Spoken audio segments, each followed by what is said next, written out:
Merci beaucoup Mina, bonsoir à toutes et tous, c'est franchement super chouette de se retrouver ici ce soir. C'est vrai que pour beaucoup d'entre nous on a les traits un petit peu tirés, mais c'est parce qu'on a aussi vachement le sourire d'exprimer voilà, notre présence dans ces élections. On est en fait extrêmement fiers de pouvoir présenter cette liste de 81 candidats et candidates composés de jeunes, de travailleurs et de travailleuses. Alors cette liste, et c'est là-dessus que je voulais intervenir, c'est une liste qui s'oppose radicalement à l'extrême droite, qui est donnée par les instituts de sondage comme la grande gagnante des élections de dimanche prochain, avec un Bardella qui sera à 30% et une Marion Maréchal qui serait autour des 7%. Et le problème pour nous, c'est qu'on sait bien que ce n'est pas juste des affaires de scores électoraux. C'est aussi de nombreux travailleurs, nos collègues, qui sont piégés en pensant voter pour eux, en votant contre Macron. Mais en fait, voter Bardella pour voter contre Macron, nous on pense que c'est se tirer une balle dans le pied. En fait, c'est voter pour la peste sans même avoir guéri du choléra. Alors, leur argument à cette extrême droite pour se présenter face à Macron, c'est de dire que c'est une alternative, parce qu'on ne les aurait pas essayés encore au pouvoir. Mais en fait, c'est complètement faux, parce que l'extrême droite au pouvoir, en fait, ça fait déjà quelques années qu'on en soupe et jusqu'au plafond. Ça a été le cas au Brésil. Ça a été le cas aux États-Unis, c'est le cas en Inde, c'est le cas dans l'État d'Israël en ce moment même, puisque c'est bien l'extrême droite la plus extrême et les fondamentalistes religieux qui sont au gouvernement avec Netanyahou, avec toutes les conséquences qu'on connaît, que Raphaël a déjà décrites avant moi. Alors tout ça, ça peut paraître un peu lointain, mais même en Europe, on rassure, c'est aussi le cas, l'extrême droite au pouvoir. En Hongrie, le gouvernement de Viktor Orban, il a démantelé le code du travail. Il a fait passer le nombre d'heures supplémentaires possibles de 250 à 400. Et comme si ça ne suffisait pas, ces heures-là, il y a l'autorisation pour les patrons de ne les payer qu'au bout de 3 ans. J'espère que vous n'avez pas trop faim, parce que pour toucher le salaire, il faut attendre un petit peu. En Italie, la présidente d'extrême droite, Giorgia Meloni, dont Le Pen est fan, elle promettait pendant sa campagne une taxe de 40% sur les super profits, pour donner un visage sans doute un peu gauche, social, etc. Et puis, alors, je sais pas, peut-être l'amnésie, je sais pas, quand elle arrive au pouvoir, oublie, plus rien. Par contre, pour les profits, des subventions publiques. 950 millions d'euros pour le groupe Stellantis pour enflouer les caisses qui étaient quand même sacrément déjà pleines. Et en France, le RN, il n'a peut-être pas encore déjà accédé au pouvoir, mais en fait, il s'y prépare sérieusement et dans la même veine que tous ceux que je viens de citer. Du coup, la retraite à 60 ans, qui était dans le programme il y a quelques années, supprimée, on oublie. L'augmentation des salaires, ils ont voté contre à l'Assemblée nationale. Et tout ça, c'est pas passé inaperçu. Alors, c'est pas passé inaperçu à nos yeux, à nous, mais pas qu'à nous.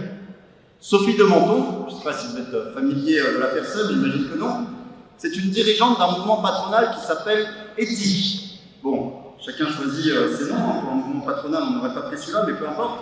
Sophie de Menton, elle l'explique très bien. Elle a déclaré, je cite, « La hausse du SMIC serait insupportable pour l'économie. » Et à l'issue de nos échanges, tous les députés du RN étaient d'accord avec nous là-dessus. Bon, on est rassuré, l'économie française est sauvée. Et ce rapprochement du RN avec les milieux patronaux, la haute bourgeoisie, dont en fait la famille Le Pen est directement issue, c'est pas isolé, ça date pas d'hier. Marine Le Pen, en 2022, pendant sa campagne présidentielle, elle était directement conseillée par un certain François Durville, qui est, je vous explique, le directeur général du fonds d'investissement Otium Capital, la société qui gère les actifs, pour faire un petit arbre généalogique, les actifs de Pierre-Édouard Sterrin, un milliardaire qui milite activement contre les droits des femmes et contre l'école publique. Alors, vous allez me dire tous ces noms-là, donc c'est sûr que ça ne dit pas grand-chose à personne, parce que ça c'est la face cachée de l'iceberg, et puis il y a ceux qu'on connaît un peu plus, comme les Bolloré par exemple. Selma s'est chargé d'envoyer un petit courrier lettre recommandée avec accusé de réception sur CNews la dernière fois. Bolloré qui sans doute vous parle déjà un petit peu plus, et qui lui s'est construit un empire médiatique et finance directement la campagne des apprentis fachos, le sont Zemmour et Marion Maréchal. Alors pour masquer ce visage pro-patronal, l'extrême droite, elle a fait des immigrés les boucs émissaires de tous les maux. Mais même cette rhétorique-là, en réalité, c'est que pure démagogie. Parce que le patronat, il a besoin des travailleurs immigrés, pour les boulots les plus durs, les plus précaires. En Hongrie, le même Viktor Orban, Il a pris des mesures d'assouplissement de l'immigration à la demande du patronat de l'automobile. Et en quelques mois, vous avez des ambassadeurs hongrois qui sont pointés aux Philippines pour faire les VRP du recrutement pour les usines hongroises. Le gouvernement grec, le gouvernement de droite dure, d'extrême droite, il a suivi la même tendance. Là-bas, le patronat, il avait besoin de 180 000 travailleurs agricoles. Ni une ni deux. Ils ont voté une nouvelle loi il y a 5 mois où les travailleurs sans papier qui disposent d'un contrat de travail peuvent obtenir un permis de séjour de 3 ans, mais dès qu'ils ont perdu leur emploi, ils doivent immédiatement quitter le territoire. C'est-à-dire, en fait, la main-d'œuvre corvéable et jetable à la carte. Voilà, en fait, à quoi ça sert, les discours et les lois anti-immigrés. À précariser toujours plus une partie des travailleurs. Et de ce point de vue, la politique de l'extrême droite, elle n'a pas besoin de l'extrême droite pour être déjà au pouvoir. Parce que Macron, il l'a fait très bien avec la loi Darmanin, votée avec les voix du Rassemblement national. Alors c'est pour ça que nous on dit, on est fiers de le dire, au NPR révolutionnaire, que les frontières, c'est l'arme des patrons. Et au contraire, pour nous, les hommes et les femmes qui se baladent partout sur la planète sont ni de la chair à canon, ni de la chair à patron. Alors on exige la régularisation de tous les sans-papiers et l'ouverture des frontières, la liberté de circulation pour tous.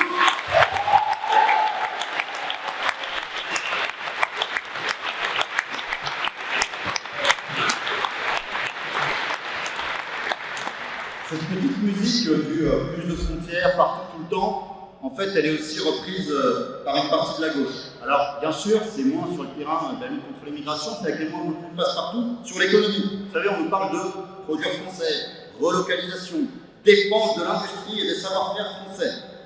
Bon, en fait, ce nationalisme économique qui est vanté du soir au matin par tous ces responsables politiques, c'est un poison terrible pour les travailleurs. Eh bien, nous, on le dit tout net.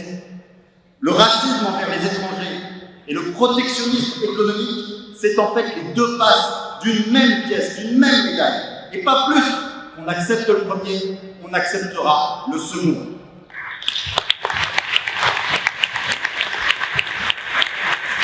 Et d'autant plus que le protectionnisme économique, c'est quand même une sacrée connerie. Les ouvriers de Stellantis, ils ont vu en France relocaliser un certain nombre de productions industrielles depuis l'Espagne ou l'Europe de l'Est. Mais il n'y a eu aucun emploi qui a été créé. Aucun emploi. Par contre, bonjour, l'augmentation des cadences. Pareil, les délocalisations, il n'y a pas besoin de franchir les frontières nationales pour envoyer des usines se balader un petit peu partout.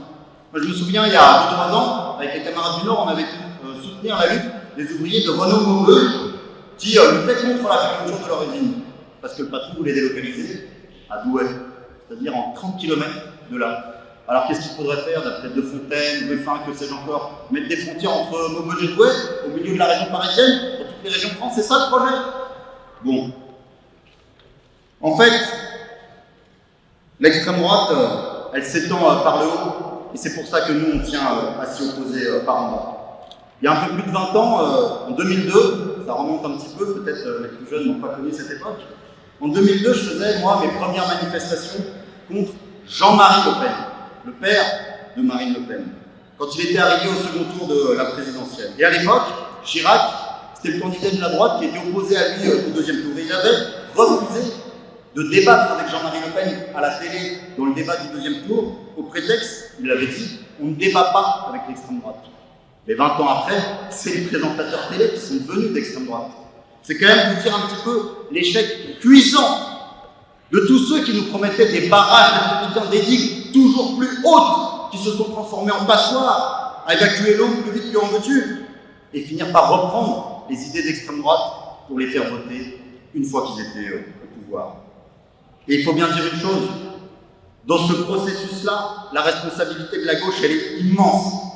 Du tournant de la rigueur de 83 sous Mitterrand, pour les plus anciens, à la loi travail de Hollande, pour les plus jeunes générations, à chaque fois qu'elle a été au pouvoir, la gauche, elle a fait des lois anti-ouvrières et antisociales, et même des lois anti-immigrés.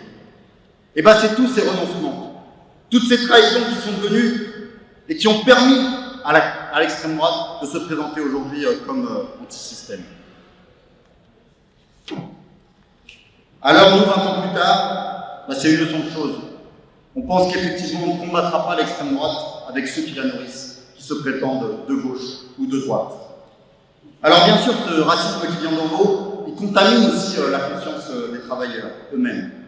Eh bien, pour nous, c'est aussi par là qu'on compte mener le combat, comme tous les autres, par en bas, en toute indépendance de classe. Parce que dans les usines, dans nos lieux de travail, partout dans le monde, en fait, on est une seule et même classe ouvrière internationale.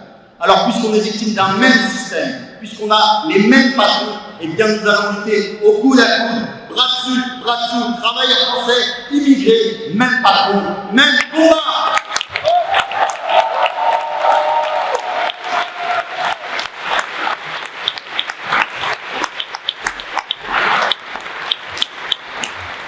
Et c'est pour ça, ce sera mon dernier mot, que voter pour le NPA révolutionnaire dimanche prochain, c'est aussi voter contre l'extrême droite. En fait, pour vous le dire franchement, nous, dimanche soir, on n'a pas envie de regarder nos pompes en voyant Bardella et dire « Putain, c'est quoi cette montagne de ouf, on va jamais réussir à la gravir et plus savoir quoi faire. » Non, nous, au contraire, on veut avoir confiance dans l'avenir. On sait que c'est pas juste la question du 9 juin. On sait que c'est comment on arrive le 10 juin au boulot. Nous, on veut arriver le 10 juin avec fierté. Regarder les collègues, regarder les patrons dans le blanc des yeux et leur dire « Bah regarde, en fait, derrière moi, il y en a des centaines, des milliers, des centaines de milliers peut-être, qui sont aussi de ce combat-là. » Et c'est comme ça qu'on va réussir à les faire plier, à faire reculer cette extrême droite et à changer toute la société. Je vous remercie.